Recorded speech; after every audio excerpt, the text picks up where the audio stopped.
Insta ప్రియుడితో కలిసి భర్తపై భార్య హత్యాయత్నం కలకలం రేపింది. నిద్రిస్తున్న భర్తపై అర్ధరాత్రి కత్తితో అటాక్ చేసింది. దాడిలో భర్త కాళ్ళు చేతులు చెవికి తీవ్ర గాయాలయ్యాయి. వారి నుంచి తప్పించుకొని రక్షించండి అంటూ పరుగులు తీసి ప్రాణాలు దక్కించుకున్నాడు భర్త. మహబూబాబాద్ జిల్లా గడ్డిగూడెం గ్రామంలో ఈ ఘటన చోటు చేసుకుంది. ప్రసాద్ రష్మితకు 6 ఏళ్ల క్రితం వివాహం జరిగింది. వీరికి ఓ కొడుకు కూడా ఉన్నాడు. కొద్ది రోజుల క్రితం రష్మితకు ఇన్స్టాగ్రామ్లో అనిల్ అనే యువకుడితో పరిచయం ఏర్పడింది. వివాహేతర సంబంధానికి దారితీసింది పరిచయం. ఈ క్రమంలో భర్త ప్రసాద్ను చంపాలని భార్య స్కెచ్ వేసింది. అర్ధరాత్రి ప్రియుడికి ఫోన్ చేసి రప్పించింది భార్య. భర్తను భార్య అదింపట్టగా దాడికి యత్నించాడు ప్రియుడు. గాయాలతో ప్రసాద్ కేకలు వేస్తూ బయటకు పరుగులు తీశాడు. ప్రసాద్ను వారి బారి నుంచి గ్రామస్తులు కాపాడారు. భార్య ఆమె ప్రియుడిని గ్రామస్తులు పోలీసులకు అప్పగించారు. అప్పటికే ప్రసాద్కు తీవ్ర గాయాలయ్యాయి. హాస్పిటల్లో ప్రస్తుతం ప్రసాద్ చికిత్స పొందుతున్నాడు. డైరెక్ట్ కట్ అనుకుని పెడతాడు దెబ్బ. నీ ప్రాణం తీసుకోకరా నాయన. జైలుకి పోతే ఏం కాదు, వాళ్ళకి పిట్టి కేసేది వీళ్ళందరినీ. చెప్పు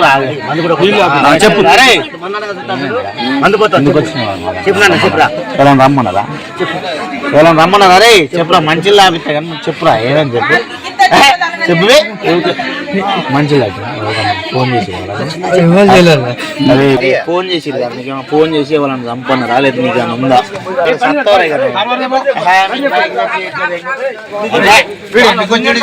నేను చంపుతారా? మంచిగా చెప్పురా, ఈయన మంచిగా అడుగుతాండ్రా. నీళ్ళ ఎవరైనా రమ్మన్నారా చెప్పురా, రమ్మన్నారు చెప్తే ఏమన్నారు వీళ్ళంతా లేదు చంపుతారు. అరే ఎవరైనా ఫోన్ చేసి నిన్ను రమ్మన్నారు పలాని ఎవరైనా చేయనరా లేకపోతే నీ ఇష్టం వచ్చిన చెప్పబోయే. అరే నువ్వు ఎంత చెప్పు. అరే ఎవరు రమ్మన్నారు చెప్పురా, నీ మంచి కూడా చెప్తారు. అరే వాళ్ళ నాన్న వస్తే డైరెక్ట్ కట్ అనుకుని పెడతాడు దెబ్బ. జైలుకి పోతే నీ ప్రాణం తీసుకోకరా నాయన. జైలుకి పోతే ఏం కాదు, వాళ్ళకి పిట్టి కేసేది వీళ్ళందరినీ. చెప్పు చెప్పు. అరే చెప్పురా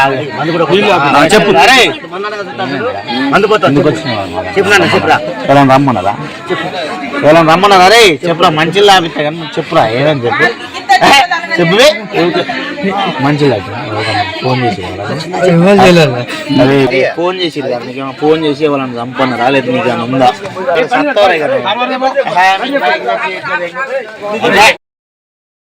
మహబూబాబాద్ జిల్లా గడ్డిగూడెంలో ఈ ఘటన చోటు చేసుకుంది. కొద్ది రోజుల క్రితం రష్మితకు ఇన్స్టాగ్రామ్లో అనిల్ అనే యువకుడితో పరిచయం ఏర్పడింది.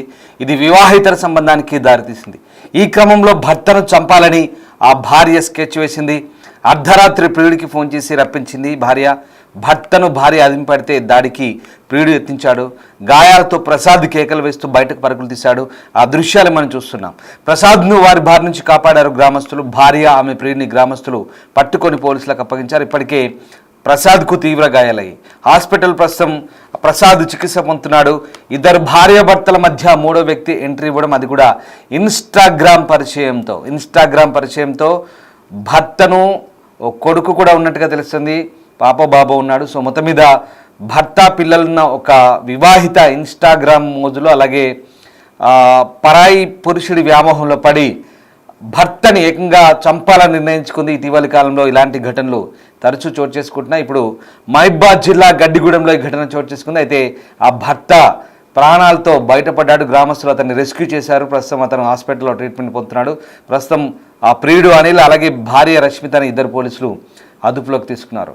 గడ్డిగూడెంలో ఏం జరిగింది, ఘటనకు సంబంధించి పూర్తి సమాచారాన్ని మా ప్రతినిధి యశ్వంత్ అందిస్తారు.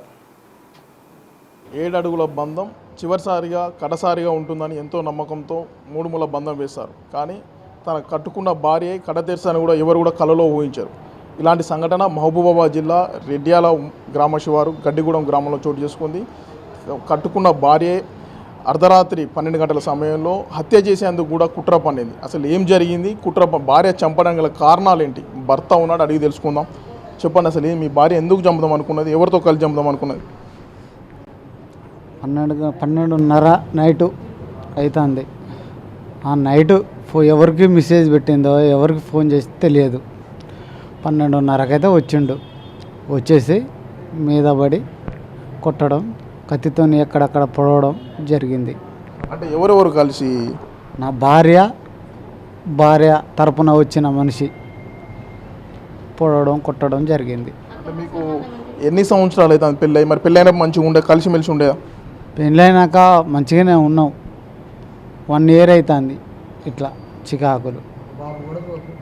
అంటే మరి ఎందుకు కారణం? మరి ఆ వచ్చిన వ్యక్తి ఎవరు? ఎందుకు చంపడానికి ప్రయత్నం చేసిళ్ళు? ఎందుకు అనుకుంటాను? ఎందుకు అంటే ఇక వాళ్ళకు నేను మధ్యలో ఉంటే వాళ్ళకు అడ్డు లేకుండా ఉంటుంది అనేసి నన్ను చంపడం కొరకు వచ్చారు. ప్లాన్ వేసి వచ్చి సమాధానం వచ్చారు. అంటే ఇంతకుముందు ఏమైనా అనుమానాలు కానీ ఆ వ్యక్తికి సంబంధం కానీ అసలు అలాంటివి మనకేం తెలియదు. ఏదేమున్నా అటు సైడ్గా ఉండేదేమో తెలియదు. అంటే ఇప్పుడు నీకు ఏం కావాలి? మరి ఇప్పుడు నీకు ఫోన్ చేసి రమ్మని చెప్పింది. మొత్తానికి కట్టుకున్న భార్య చంపేందుకు ప్రయత్నం చేసింది. ఒక అక్రమ సంబంధంతో వ్యవహరించింది. నైట్ 12 గంటల రాత్రి ఓ వ్యక్తి కత్తితో దాడి చేస్తుండగా భార్య అదిమి పట్టింది. అరుపులు కేకులు వేయడంతో చుట్టుపక్కల ఉన్న వారంతా కూడా వచ్చి అతన్ని కాపాడి ప్రస్తుతం ట్రీట్మెంట్ అందిస్తున్నారు. అమ్మ చెప్పు, మీ ఏమైతుంది? ఆయన కొడుకు అయితే రాత్రి 12 గంటలకు వచ్చిండు. వాడు వచ్చి ఇక కాలబడు, ఆయన కాలబడు పెళ్ళం దొరకబట్టుడు మెడకాయ 2 చేతులతోటి. ఇక ఆయన కొంచెం అరిసిండు. అరవంగానే ఇంటి పక్కల వాళ్ళందరూ లేచి ఇక వాళ్ళ చుట్టూ తిరిగి ఆయనను పట్టుకొని ఇక పోలీస్ మరి మీ కొడుకును మరి కోడలికి ఇద్దరి మధ్య మంచిగా ఉండేది. పెళ్ళి ఎన్ని ఏళ్ళు అవుతుంది? ఎంతమంది పిల్లలు ఉన్నారు? కొడుకున్నాడు ఒక కొడుకు, 6 సంవత్సరాలు. కొడుకు మంచిగానే ఉండేది కానీ ఇక సంవత్సరాల లోపల కాంచెల్లే ఇక అట్లా జరుగుతాయి. ఇక మనం ఏం చేద్దాం? అంటే ఇప్పుడు ఎట్లున్నాడు మీ అబ్బాయి? ఎట్లున్నాడు ఇప్పుడు? ఉన్నాడు, మంచిగానే ఉన్నాడు. అన్న మీరు చెప్పండి, అసలు ఏం జరిగింది మీ గ్రామంలో? ఇట్లాంటి సంఘటన ఇంతకుముందు మీ ఊళ్ళో ఎప్పుడైనా జరిగిందా? మీ గ్రామంలో ఇప్పుడే ఫస్ట్ టైం? ఇంతవరకు మా గ్రామ పంచాయతీలో నేను పుట్టే 40 సంవత్సరాలు అవుతుంది. ఇలాంటి ఎన్నడూ కూడా జరగలేదు. మేము ఇదే మొదటిసారి. అసలు మేము కూడా అనుకోని సంఘటన ఇది. మా విలేజ్లో ఎవరం ఉన్నా కూడా కలిసిమెలిసిగా ఏ కులాన్ని మతం అనే భేదం లేకుండా మంచి కలిసిమెలిసిగా ఉండేవాళ్ళం. ఈ సంఘటన చూసిన తర్వాత మాకు ఆందోళనగా భయంగా జరగడం జరిగింది. అయితే నైటు అమ్మాయి ఊరికి వెళ్ళింది. యాక్చువల్గా నిన్న మధ్యాహ్నమే ఊరికి వెళ్ళింది. మా బాబు ఏం చేసిందంటే నాటు అంటే మన మిరపనారు కోసమని వేరే ఊరికి వెళ్ళి మిరపనారు తీసుకొని వచ్చి రేపు పొద్దుగాల నారు పెట్టుకుందాం అని చెప్పేసి భార్యతో చెప్తే నువ్వు పోయొచ్చే లోపల నేను ఊరికి పోయేస్తే మన ఇద్దరం కలిసి చెప్పేసి పకడ్బందీగా ఒక ప్లాన్ ప్రకారం అబ్బాయిని నమ్మించి మోసం చేయడం జరిగింది. ఆ అబ్బాయికి ముందే మెసేజ్ల ద్వారా చెప్పి ఒక వాట్సాప్ క్రియేట్ చేసుకొని వాట్సాప్ ద్వారా ఒక ఫేస్బుక్ ద్వారా ఇన్స్టాగ్రామ్లో ఈ విధంగా పరిచయం ఏర్పాటు చేసుకొని ఆ అబ్బాయికి దగ్గరయ్యి మా అబ్బాయికి 1 సంవత్సరం నుండి నరకయాతన ఏర్పాటు చేయడం జరుగుతుంది. అబ్బాయి చిన్న అబ్బాయి కాబట్టి మావాడు కూడా చాలా ఆలోచింపజేసి సరే ఫ్యామిలీ అన్నప్పుడు చిన్న మనస్పర్ధాలు వస్తాయి, దీన్ని మనం సర్దిద్దుకోపోదాం అని చెప్పేసి కూడా తల్లిదండ్రులతో ఉండే అబ్బాయి కూడా దూరం ఆ అమ్మాయి చెప్పినట్టుగానే నడుచుకుంటూ వెళ్ళిన తర్వాత ఇదే అదును ఆలోచించి ఆమె ఏం చేసిందంటే తక్షణమే ఈయన ఉంటే నాకు అడ్డు తొలగిపోతే నేను అక్రమ సంబంధం పెట్టుకున్న అతనితోటి నేను మనస్ఫూర్తిగా ఉండగలుగుతా అని చెప్పేసి మా అబ్బాయిపై తీవ్రమైన దాడి పెద్ద ఆలోచనతోటి తీవ్రంగా ఆలోచించి వీళ్ళు ఆలోచించింది కూడా 1-2 రోజులు కాదు, గత ఒక 5-6 నెలల కానుంచి అబ్బాయి మీద ఒక కథనం ప్రకారం వీళ్ళు ఒక మైండ్ ఎట్లా అంటే దుష్యంత్ సినిమాలో చేసినటువంటి మైండ్ ప్రకారం చేసి అబ్బాయిని కడతీర్చాలని నైటు 12-1 ప్రాంతంలో అబ్బాయి మీద దాడి చేయడం జరిగింది. దీన్ని అబ్బాయి ఊరేసరికి మేము చుట్టుపక్కల ఉన్న వాళ్ళం ఎమ్మటే స్పందించి మా పిల్లగాళ్ళు ఎమ్మటే అబ్బాయిని పట్టుకోవడం, అమ్మాయి కూడా అప్పటిదాకా కూడా ఏం తెలియనట్టుగానే యాక్టింగ్ చేసి పొడిచినటువంటి కత్తిని కూడా దాసి ఆ అబ్బాయి షర్టును కూడా దాసి బీరో కింద పెట్టినాక తెల్లారి మేము ఆ అమ్మాయిని అడిగితే అప్పుడు చెప్తుంది మొత్తం స్టోరీ ఏంటి, అసలు ఏం కథ అంటే ఇగో నాకు ఈ అబ్బాయి అంటే ఇష్టం, నేను అతనితోటే పోదాం అనుకున్నా, అతనే నన్ను బాగా బలవంతం చేసిండు, నేను కంపల్సరీ పోవాల్సి వచ్చింది, అందుకోసమే దాడి చేసినామని చెప్పి ఈ విధంగా అబ్బాయి మీద అటాక్ చేయడం జరిగింది. దానికి కట్టుకున్న భార్య కేవలం ఇన్స్టాగ్రామ్లో సంవత్సరం క్రితం ఏర్పడిన బంధుత్వానికి ప్రియారిటీ ఎక్కువగా ప్రేమ చూపడం పట్ల కట్టుకున్న భర్తనే చంపేందుకు కూడా కుట్ర పన్నడం ఇటు మహబూబాబాద్ జిల్లాలో కలకలం రేపుతుంది.